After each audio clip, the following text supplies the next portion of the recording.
22 countries line the Mediterranean Sea. That's 22 different countries fighting crime linked to their history and laws. In Spain, Barcelona is facing a surge in pickpocketing and petty crime, linked to increasing tourism in the country's third largest commercial port. In Israel, Haifa, the largest port city in the country, faces a different kind of criminal activity. In Haifa, crimes are the result of the state's strict religious laws and protectionism. On patrol in two port cities on the Mediterranean coast, dealing with very different criminal issues.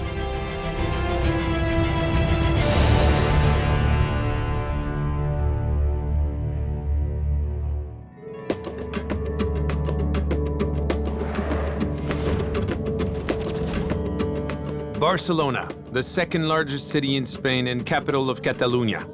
One of the trendiest cities in Europe, it receives upwards of 27 million tourists per year who come in search of the sea, sun, and cultural fun.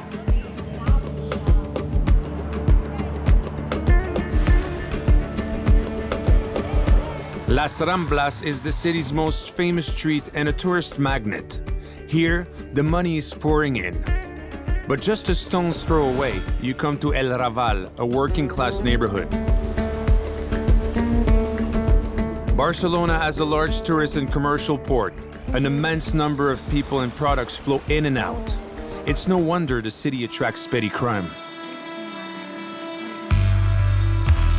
Spain has always had a bad reputation as a place full of pickpockets and thieves targeting tourists. To put an end to this reputation, the Mossos d'Esquadra was introduced 8 years ago. The Mossos d'Esquadra is the autonomous police force of Catalonia. It replaced the Spanish National Police. The Mossos d'Esquadra has a motorbike patrol unit that can respond in record time anywhere in the city. Albert Lorenzo heads up the motorcycle unit.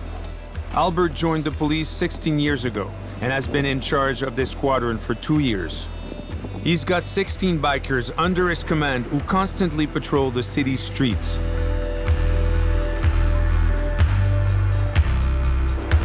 Today, he's going to supervise them from his car. His right-hand woman, Eva, is with him.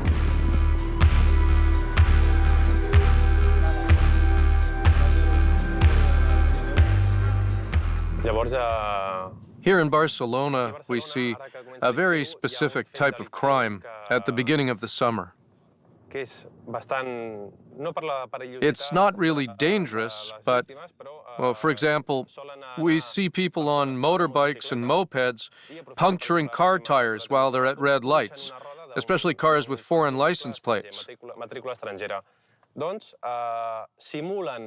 They act like they're trying to help the driver, helping them with some kind of mechanical problem. And then, when the driver is distracted, they reach into the passenger side and steal a bag. And then they speed off.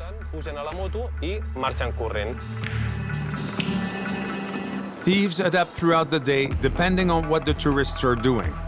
Albert has just been called to El Raval. Clearly, something serious has happened. Well, it's not very clear, but apparently several units have called for backup because there's a serious situation. The only information Albert has received is that officers are being attacked. He's very nervous.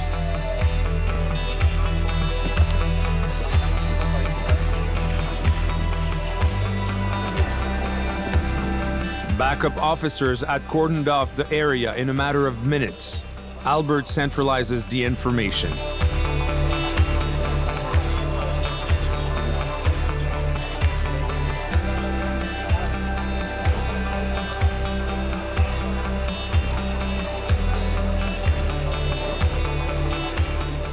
It's still not clear. We still don't know anything. The only thing Albert can see is a young man unmoving on the ground. He'll soon know more as a witness comes forward. Did you see something? He's over there. It's a friend of mine. Okay, so call him and get him over here. No, the one on the ground. Oh, okay. No, wait here. Wait here. Wait here. Wait here. We're here. Okay, that's fine. Albert soon comes to grips with the situation. The backup officers arrive quickly enough to prevent the brawl from escalating, but it was a close call. Okay, so some people that live in this area were fighting. The officers intervened, and one of the people fighting attacked the officers. We've arrested them for assault, for attempting to harm an officer. It's a lot calmer now. An ambulance is coming for the victim, who's there on the ground. The unconscious victim is quickly treated by the EMTs. Albert has first aid training and helps the medical team.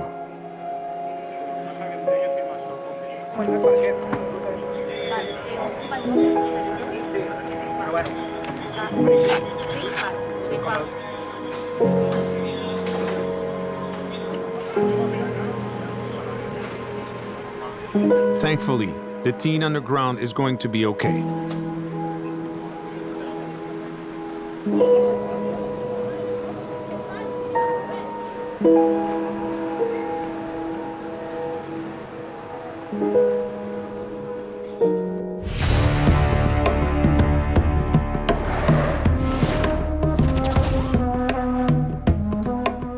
Haifa is considered the capital of northern Israel.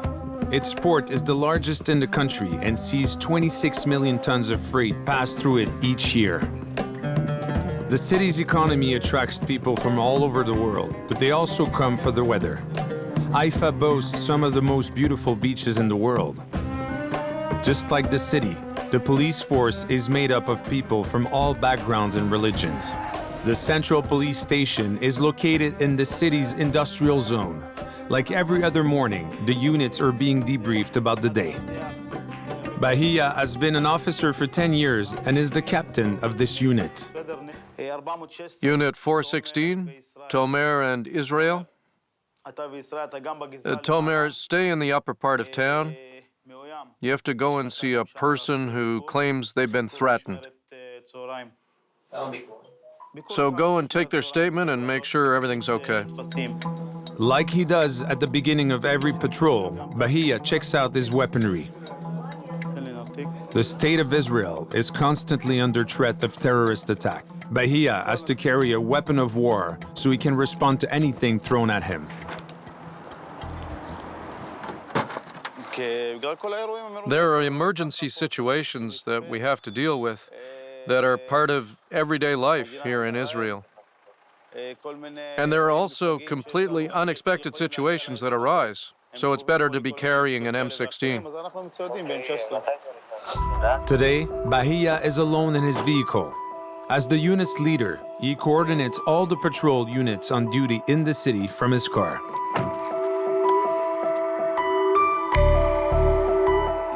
With my tablet, I know what's going on and where. And I can send the information to the nearest patrol unit. Something has happened not far from his current position. Bahia has to respond himself. The information he's received is unclear. Unit 403, a patrol unit is needed at the gas station. Which gas station? We don't currently have that information. Please speak to the person who called it in and ask them which gas station.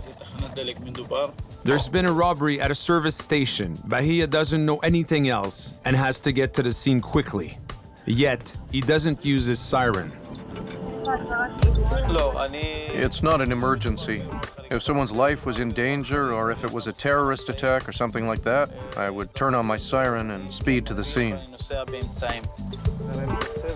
Arrived at the scene of the crime, Bahia struggles to understand what has happened. It's a strange one. Someone has stolen a car wash machine. You see the machine on the ground? He lifted it up and took the part he wanted. Okay. Why did he do that?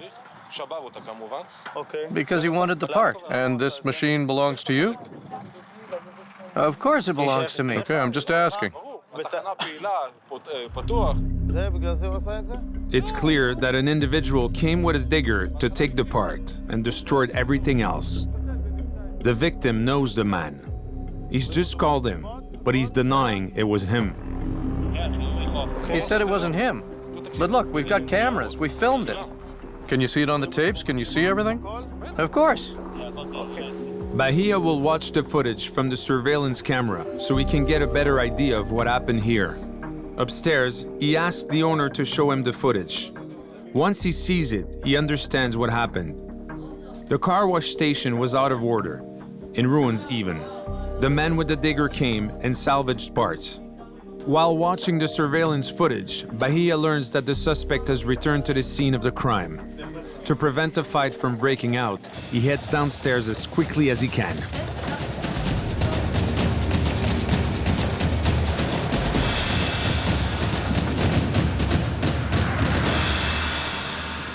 When you were here, you should have asked me. You should have asked me if you could have the part or not. But it's abandoned like that. Anyone can have it. Who told you you could have it? Look at all the parts. Is it just me or are they abandoned? Let me see your ID. No, no one gave you permission to take it. That's got nothing to do with it. The digger's mine. But the part is mine. Okay, look, I'm sorry for taking the part. Bahia understands now. It's what we could call a communication issue. It's a car wash machine that's been left to rot. So the individual came and took some parts, some aluminum. But the guy who owns all this junk says, "Why didn't you ask me before taking it?" Now, the two men start bargaining, both of them using bad faith to try and make the most of the situation. He says that if the thief pays for damages, he won't press charges. What damage? Did he cause any damage? I don't know. He took the machine apart. Now tell him we're not getting involved. Tell him we're not getting involved in that. The police doesn't negotiate payment for damages or deal with money issues. Let's go.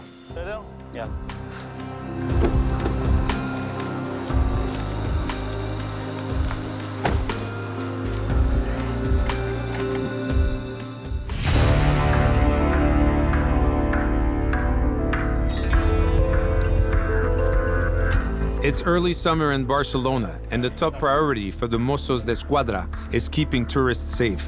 This morning, Albert is being debriefed by his superior. It's summertime, so we're going to focus on our tourist areas. Thank you. Thank you.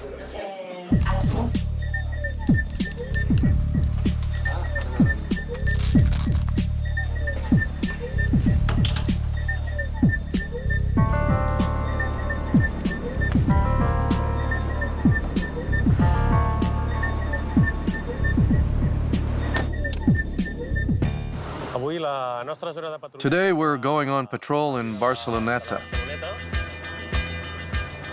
Barceloneta is a coastal area of the city. Originally home to Barcelona's fishermen, it has been completely redeveloped and now boasts a beautiful sandy beach close to the city center. It's a must-visit place for tourists and pickpockets. Today, Albert's unit will make their presence known. They'll monitor the beach and park in plain sight. A doubly effective tactic that reassures tourists and puts off thieves.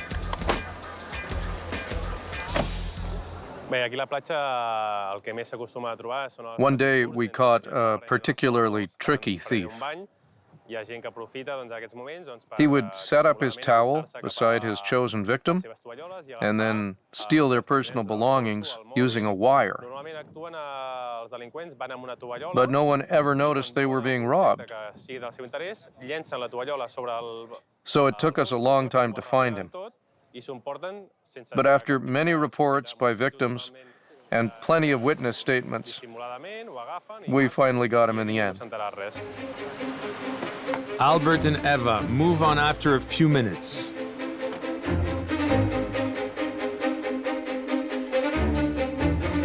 Not far from the beach, they're called over to the exit of a parking lot. The manager explains.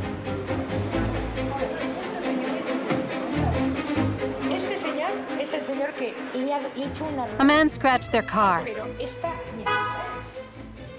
Just look. I think they wanted money from the man. I think they wanted the guy to give them money. But he wouldn't. They wanted to negotiate, but the guy wouldn't hear of it, so they called the police. So wait, was it a car crash? No, not at all. As they passed, they scratched the car a tiny bit. Can you see? That's all they did. Okay, I'll talk to them. My dad is a lawyer, and I had an accident. Okay, in Germany I am a too. police. Okay. Yeah, and yeah, this is a rental. Why do you car. say to me that your father is a lawyer? Just to say that I know the situation and Okay, that it did okay. happen to me too. Your father is here? No, in Okay, Germany. okay, Because no we are problem. from Germany. I don't want to know anything about your father. I want to know about you and your car, okay? It's not my car, it's a rental car. We just want to have this accident paid Yes. because in our opinion, the other person Yes. made this fault and crashed our car. Yes, but have you an insurance? Normally, Yes. normally in Spain, all the cars has an insurance, okay, and the other car, I hope, two, okay. And then if you are not agree with the other person, okay, you have to call to your Rhine enterprise, okay, and explain what has it happened.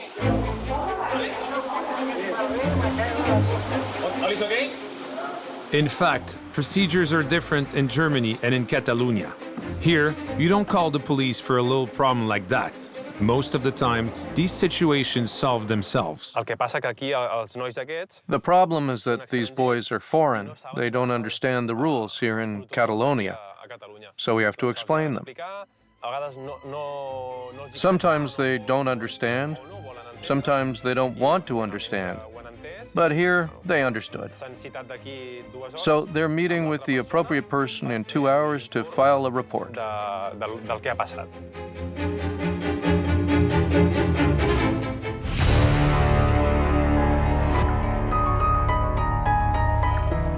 Today, Bahia isn't acting as a unit leader, rather as a simple patrol officer. He's getting his patrol kit ready. We have suits and helmets that protect us from hazardous materials, special suits.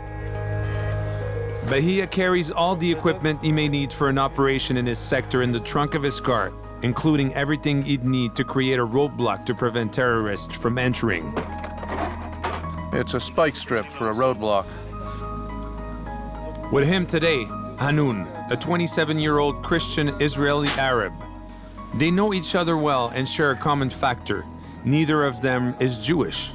Their duty is to Israel. The state of Israel might be Jewish, but I'm Druze and my colleague is Christian. Despite our beliefs, we're all from the same country. We served our country in the military, and we've continued after that, and we'll keep serving it. It's our country, and we all feel the same way. No one says you're Christian, you're Druze, you're Jewish. We're united. In Haifa, religious belief doesn't matter. Israel does. If the officers have to arrest a Jewish criminal, they will, as we'll soon see. We don't know what the problem is, but we're not going to wait around to find out. We're going to intercept them. There's a car closer than Bahia and Hanun. They follow the arrest on the radio. Their role is to help their colleagues and make sure the criminal can't get away.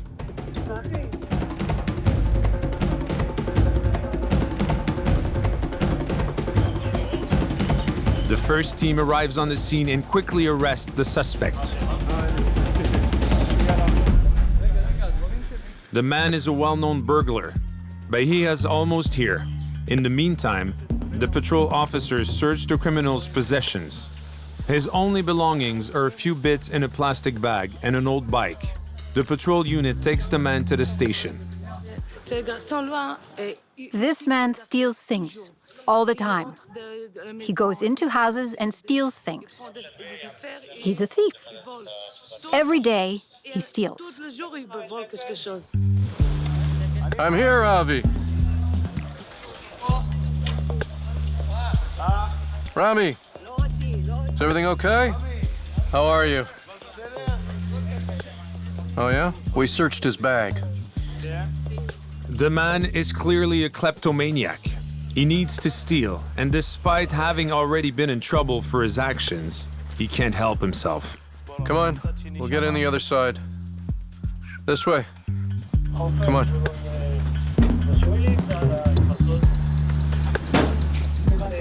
What did you have in your hand? Everything's fine. He's going to be interrogated at the station. He'll be questioned and they'll decide whether or not to arrest him. If he has to appear in court, a judge will decide whether to sentence him or set him free.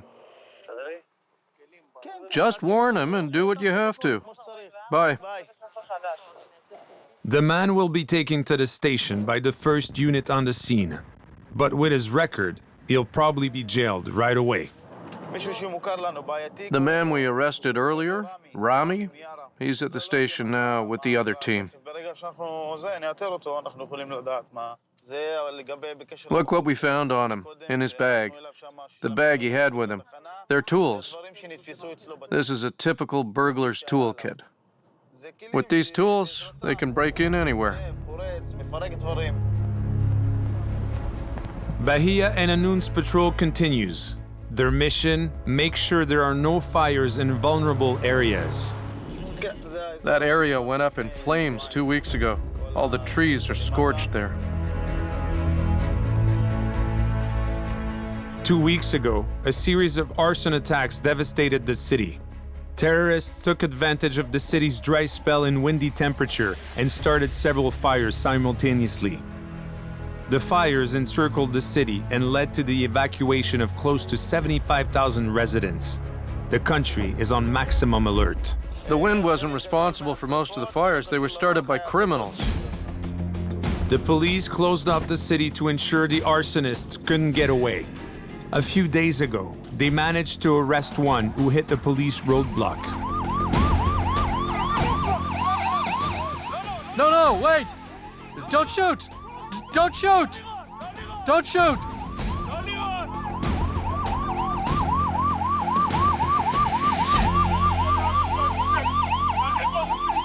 1 second, where's your car? Where's your car? Gently, take it easy.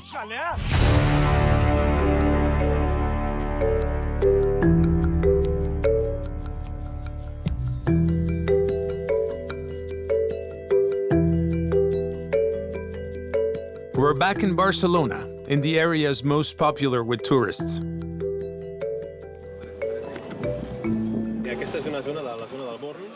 This place is called Born, the Born Promenade.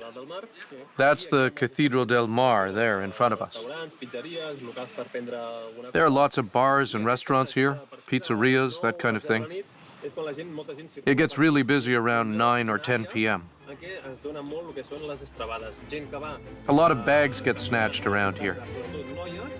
Thieves walk up beside people, girls in particular, girls who are carrying handbags, and all of a sudden they go up to them and violently snatch their bags. And then they run off down these alleys where they can easily make their getaway.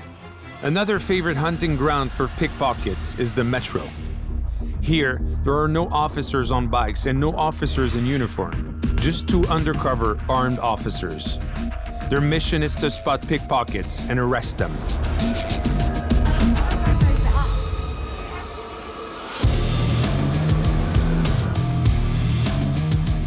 We always have to be armed. You never know what might happen. There are lots of ways to carry a weapon. For example, my colleague carries his gun there, and I carry mine in my bag.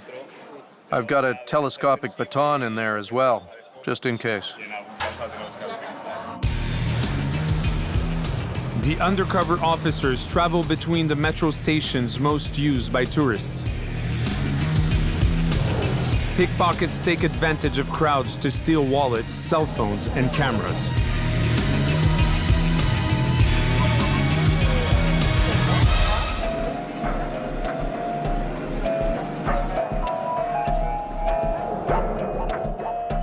The officers spread out and signal to each other if they spot anyone suspicious, like now.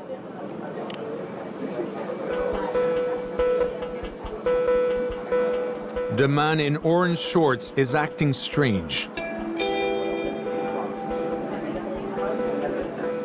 He keeps looking to the left and the right.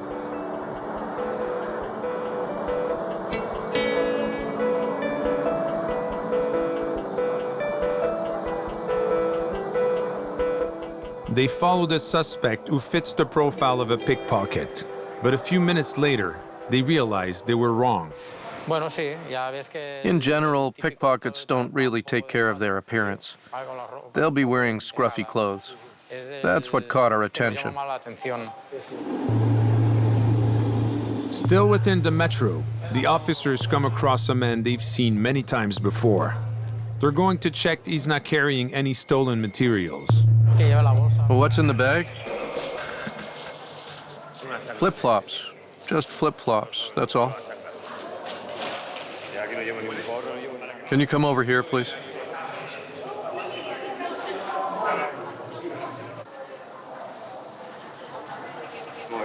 That's my phone.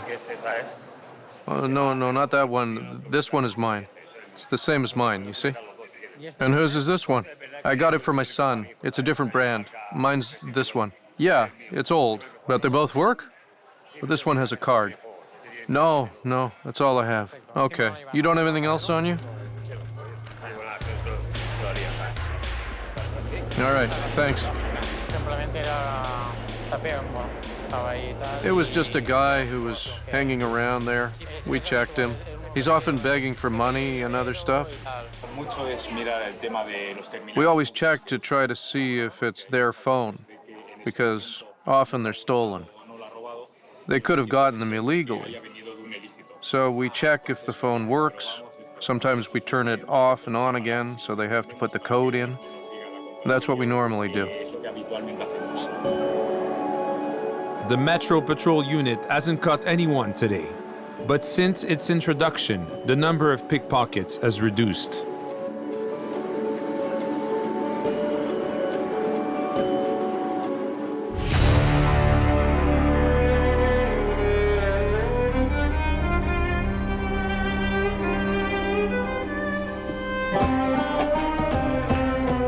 The long-awaited rain finally pours over Haifa.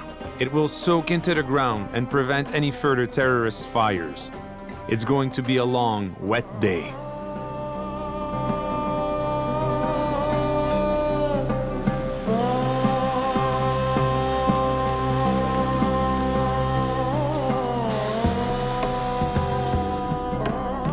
Liran, 38, father of 3, is leading 2 patrol units. Given the recent terrorist attacks, he's on high alert.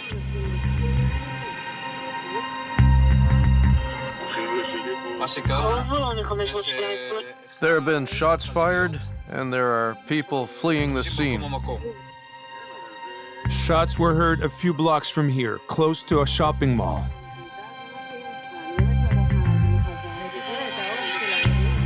A security guard comes over to Liran right away. Hi, everything okay? Hello. We were over there, and we heard something like an explosion. There were flames. We heard 2 shots. The first, then it stopped, then a second, and that was it.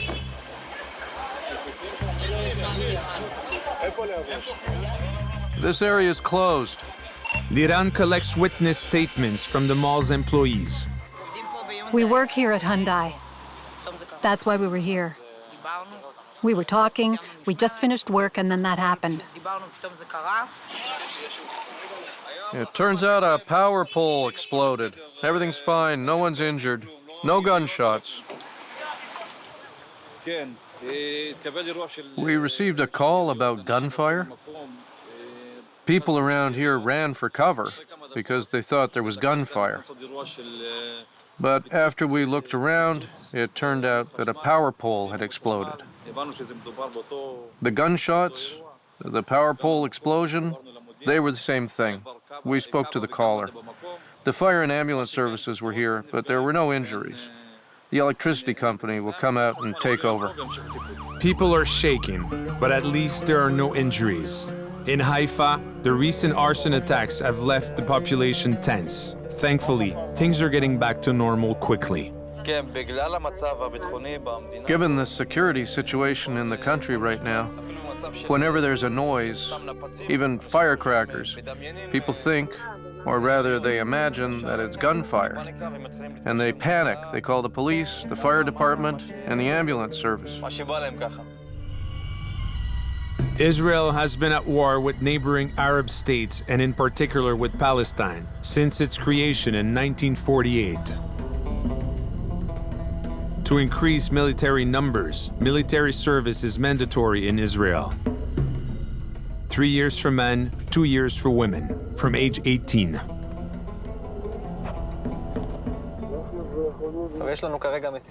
We have to pay a visit to a girl who didn't show up for her medical exam.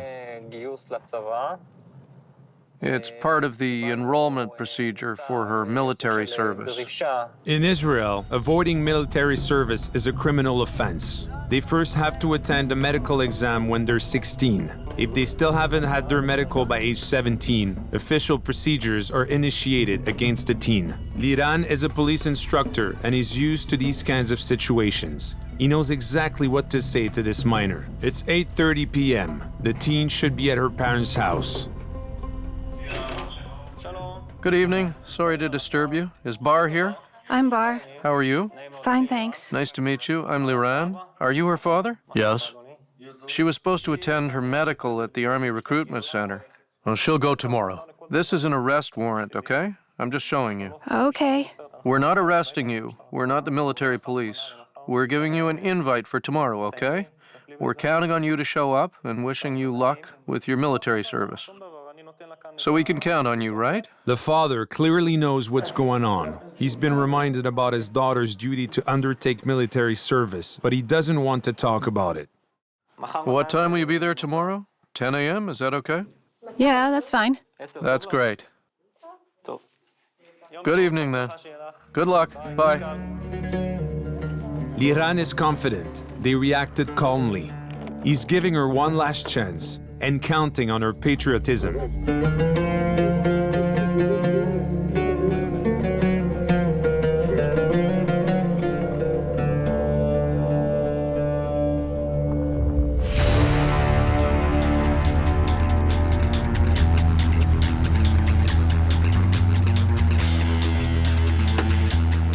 The weekend has started, and Albert and Eva will be patrolling on 2 wheels.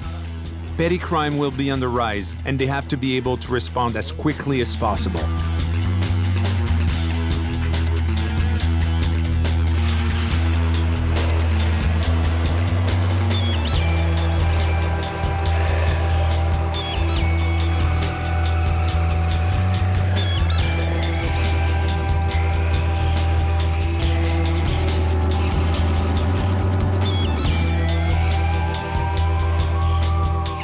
Today, they're working from 2 p.m. until midnight.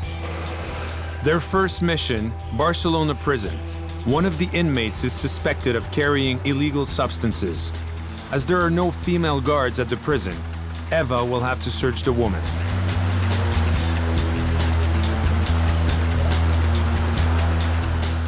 The mission is soon completed. Everything is fine. I searched her, and she didn't have any illegal substances. But she was hit on the head during the arrest, and they did x-rays to be sure she's okay. And it seems that she's fine. Everything's all right.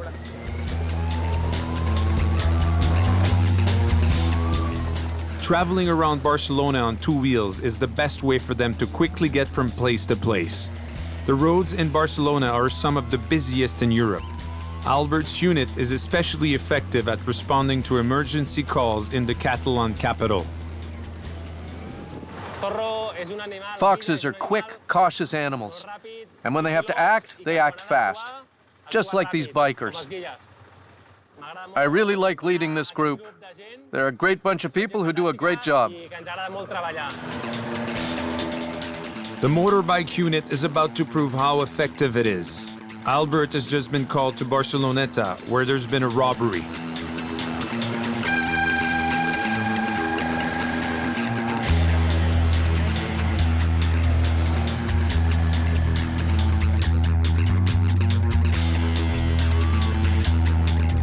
Albert arrives on the scene in under 3 minutes. He's acting as backup to 2 other officers on foot.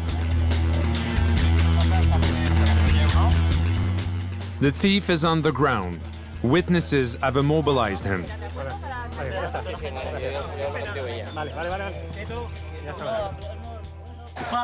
Your hand, give me your hand. Please, take the phone. Please, please. How many did he have? ¿Cuántos eran? Oh, no, it's all my mother's. Really. Everything, it's my mother's.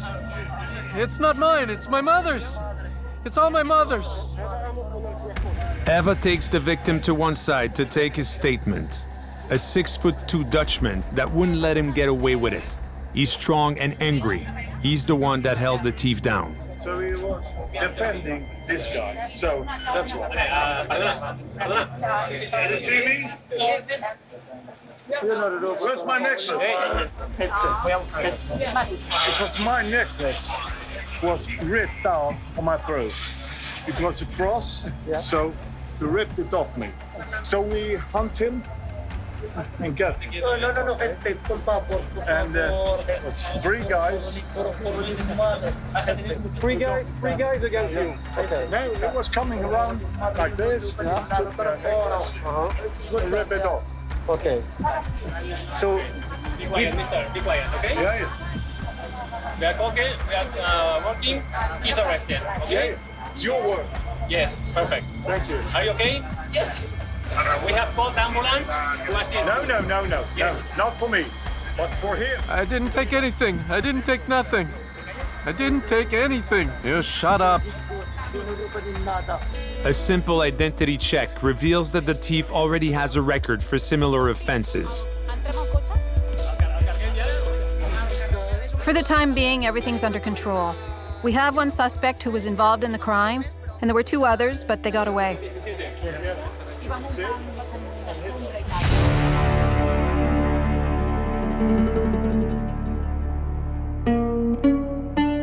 In Haifa, it's the night before the Shabbat, the Israelis' day of rest.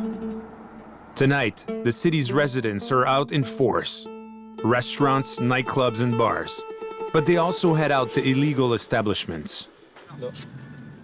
Eli is in charge tonight. He's coordinating a special operation. In a hidden-away neighborhood, he's going to search this discreet establishment. From the outside, you'd have no idea what's taking place inside. It's a brothel. The prostitutes panic when they see the cameras. Here, young women, including Muslims, work in total secrecy. For some of them, having their identity revealed would be a death sentence. They're very nervous. It's a long time before they calm down. Where's the one that ran away? Cover your heads. We're currently in a brothel in the industrial area. It's a place you can come and pay for sex acts. When we came, we arrested some girls that work here, and the bosses, and the clients who were here paying for the services. Once the people present have been arrested, the police search their property. Look at these rooms. This is what I like. In all, 4 dirty bedrooms, a faux chic lounge, and a communal shower. 1 second. Wait. Come on, we're going to clean up. Come here. Bring them through here. The customers and owners leave their heads covered. In Israel, brothels and prostitution are strictly forbidden. The first guy's the brothel manager. The second is a customer who was there for sexual services. In Israel, 12,000 women work in prostitution. Over half of them are mothers and 10% are minors. A statistic the authorities and police are hoping to reduce, but it's a game of cat and mouse. You have to understand, in this business, they open, we close them down. It's a constant battle. As soon as the closure notice expires, they reopen. We come back again and close them. Then they open up again. As soon as the pressure's off, another brothel will open. Tonight, it's a lightning raid operation. Eli and his team will search other locations on their list. They can't wait around. Brothel owners stick together and warn each other when the police are around. The intimidation unit. He teams up with Mansour, the head of a specialized unit. This unit is responsible for show-of-strength operations. This brothel has less of a sordid atmosphere. It's clearly been operating for a long time. A strip club, erotic paintings, and private rooms. It's clear what goes on within these walls. There's only one way this establishment could have been operational for this long. The owner must have found a way around Israeli law. Do you want to come and see the rooms? So this is a bedroom, not a massage room like they're claiming. That's not for massages. You can clearly see it's a room where sexual services are being bought. It's not for massages. We've been here several times before because this establishment doesn't have the permits or authorizations it needs to operate, and brothels are forbidden. Massage parlors are not forbidden, and there are permits for that. And there really are people who work in the massage industry. But given the number of complaints we've had about this establishment, we knew this wasn't a real massage parlor. Here there's alcohol, stripping, and sex.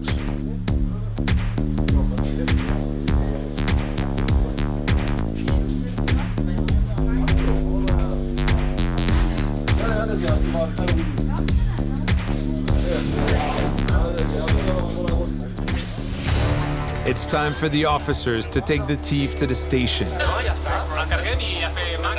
We'll take him in now and do the statements and everything, okay? Get up, okay? Let's go.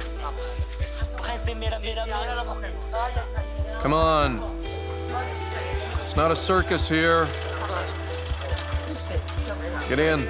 Get in. If you tell me who did it, you can go. No?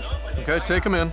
Now, the victim has to agree to press charges. If he doesn't, the police can keep the thief in custody. Mister, do you want to report? Of course. Yes, of course. Okay, now in a few moments we will take your report here. Okay, and you have to explain what has happened, okay? Yeah. And how many persons has steal your necklace, okay? No problem. Okay. If you want, we have called the ambulance. No, I don't Yes, have. yes. But here in Spain, and the ambulance has to check a little bit your neck, and you are okay. Okay. Yeah. Your arms, okay? Yeah. Yeah, we have to call. Do you understand me? Yeah. Thank you. Albert is insisting that they call an ambulance because this chain snatching was particularly violent. In this case, he's required by law. You can't chase 3 guys. Yeah. You have to chase 1. Yeah, of course. So I chose 1 Yeah. and I took 1.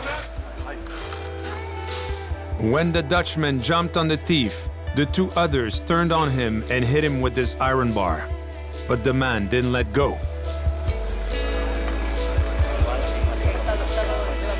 I don't feel good because it's my mother's necklace. She died about 30 years ago. That's all. What do you say? It's the last gift she gave to me.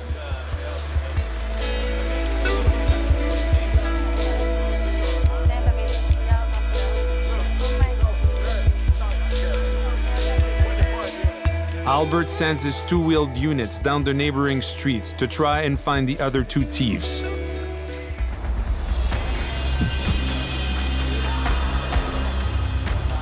He's soon called by an officer that has stopped a suspect.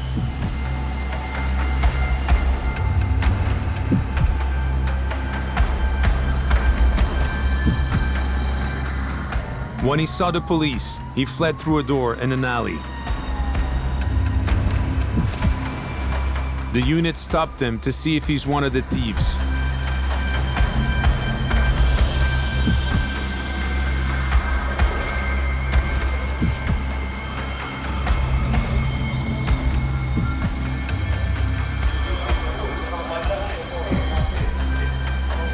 The man has no documentation on him. He claims to be a Syrian refugee.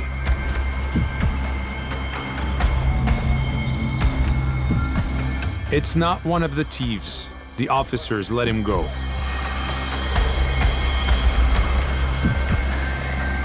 Albert and Ava won't arrest the other thieves tonight, but having one of them in custody leads to others' arrest a few days later. The necklace won't ever be found. But at least, these 3 thieves will be taken off the streets and won't be able to hurt anyone else for a while. In Israel, brothels are illegal. Casinos are also prohibited, but that doesn't stop clandestine establishments from flourishing. There are people who are addicted to gambling. They don't think twice about going to these types of establishments, like the one we're going to now. When there's demand, you can always find supply. Eli heads down a dead-end street. There's a steel door at the end.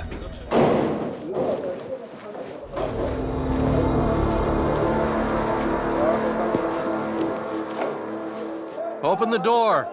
Open up! It's locked!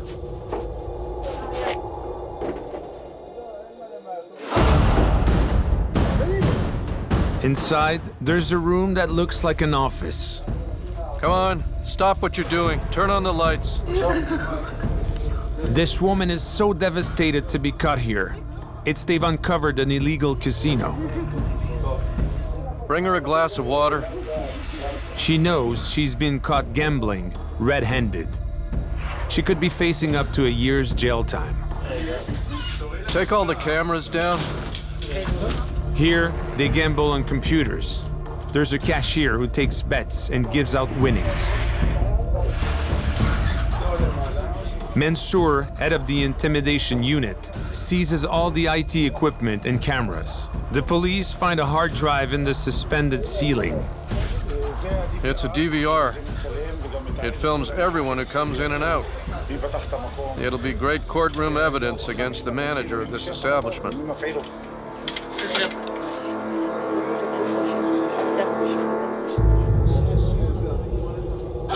Just sit there, please.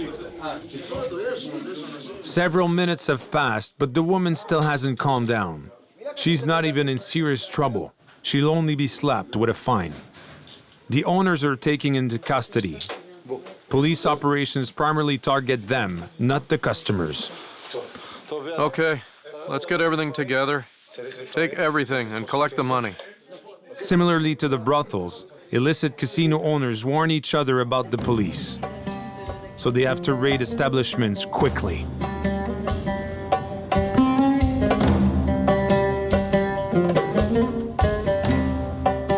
This time, a gambling system is installed at a first-floor apartment. Here, customers have access to real slot machines. It's more than clear what goes on in this room. Casinos are forbidden in Israel because of the extremely influential religious parties that are active in the country. Yet, as the country is facing declining tourism, the authorities are planning on opening official casinos. But it's a power struggle. Come on, let's go. I'll take 2 arrestees with me. Avi, take 2 with you.